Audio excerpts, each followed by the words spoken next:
ایک صاحب نے سوال کیا، مفتی صاحب خون دینا صدقہ جاریہ ہے یا نہیں، رہنمائی فرمائیں۔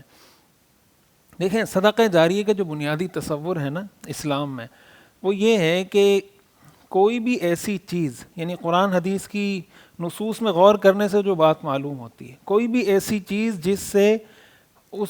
عمل کے بعد یا اس کے مرنے کے بعد بھی فائدہ اٹھایا جاتا رہے یا لوگوں کو فائدہ ملتا رہے، جیسے حدیث میں آتا ہے کسی نے ایک درخت پودا لگایا، وہ درخت بنا، جو اس کے سائے میں بیٹھا، جس پرندے نے اس سے کھایا، اس کا سب کا ثواب اس کو ملتا رہے گا۔ پھر اسی طرح صدقہ جاریہ کی جو صورتیں حدیث میں بتائی گئی ہیں کہ نیک اولاد بھی صدقہ جاریہ ہے، علم نافع یہ بھی صدقہ جاریہ ہے۔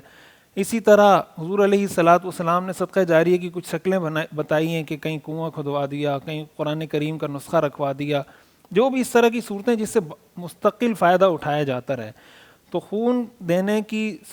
صورت پر اگر غور کیا جائے تو جب آپ کسی کو خون دیتے ہیں تو ظاہر ہے کہ جب تک وہ انسان زندہ ہے یا جب تک وہ کوئی نیک اعمال کر رہا ہے تو اللہ تعالیٰ کی ذات سے امید ہے کہ یہ بھی ایک صدقہ جاریہ کی شکل بن سکتی ہے، اس لیے کہ جب تک وہ زندہ ہے اور جب تک وہ کوئی نیک کام کر رہا ہے، کوئی بھی نیک عمل کا سبب بن رہا ہے، تو انشاءاللہ تو اس خون کی وجہ سے اس میں جو توانائی، جو طاقت اور جو انرجی آ رہی ہے، انشاءاللہ امید ہے کہ یہ بھی صدقہ جاریہ ہوگا۔